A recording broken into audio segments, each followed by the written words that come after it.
Hi, my name is Denis from AppsbyDenis.com, and I have 4 apps I'm demoing today.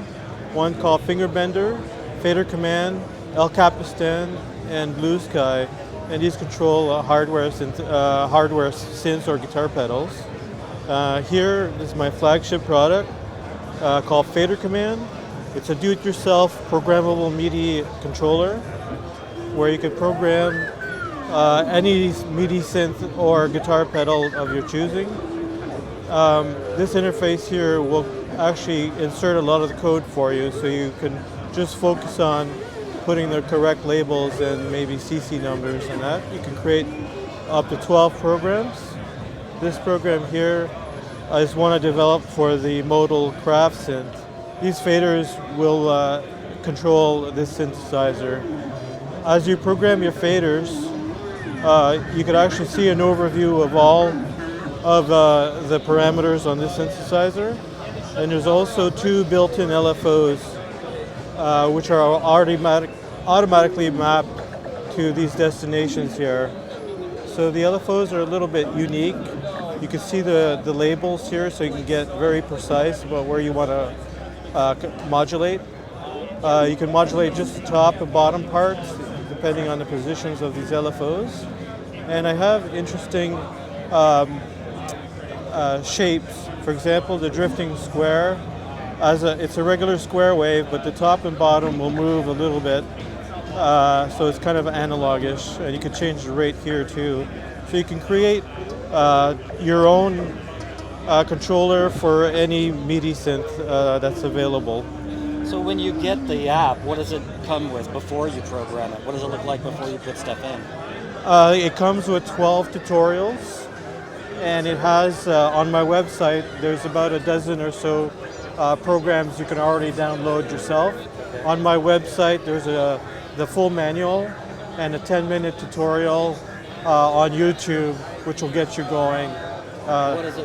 What does it look like? So are there faders already in it, or do you have to create the faders, or you could do both? The faders, there's 12 programs, and when you actually have it for the first time, there will be tutorials here that you can follow, which will explain all of the commands available. And you could go to the website. There's actually a guide here with this controller here. You can go to my website and you can download and copy and paste. These are just text files with commands, so you can email it to yourself or your friends. So it's very easy to share. So then, what kind of hardware? And you can send it to anything that will take MIDI CC. Anything that'll take MIDI CC, yes. And what about other? Is it just CC? Currently, it's just MIDI CC. Soon I'll have SysX and NRPN, and if there's enough demand, maybe OSC2 or other protocols. So I'll have to see about that. This is version 1. I expect version 1.1 at the end of the month with some nice shortcuts that allow you to create faders, but with a lot less code. For example, I'll have one called fader.pan, and it'll create a panning fader for you with left and right already pre-programmed. So it comes with, there's faders in there, but yes. They don't do anything until you tell them what to do. That's right. So basically you give it a label. If you hit info here, I'll go to this screen. You can see these are the faders, the MIDI channel that it's on, the CC number, and the positions, and the MIDI out value.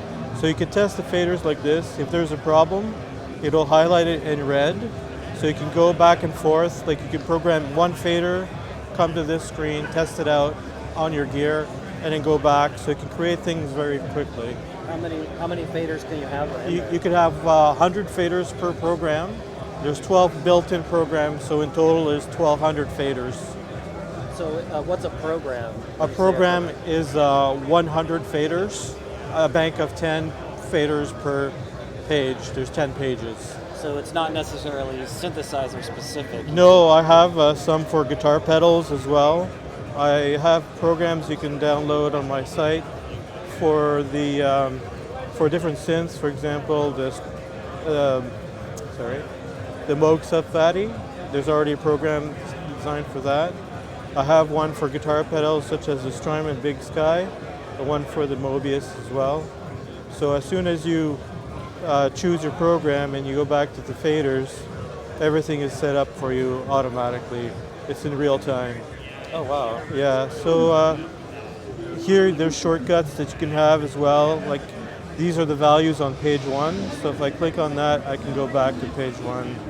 And there's a shortcut here to go back to the previous page.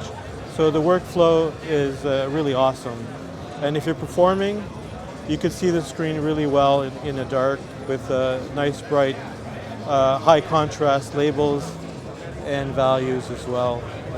Each fader has an undo and redo, and you can nudge values up and down very easily to be very precise. Is there any way to automate the faders, or will you have your LFOs? Well, the LFOs will automate the faders, and there's 2 of them.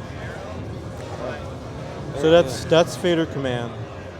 So once you have your programs and stuff set up, can you save patches like in a librarian or something like that? That's coming in version 1.1, where you'll be able to save patches like you would on a synth. And you can get it here? You can get it on my website and look at it on the App Store as well. Oh, on the App Store. Yeah. How much is it? It's $17.99. Currently, it's version 1 on the App Store. Version 1.1 should be out by the end of the month.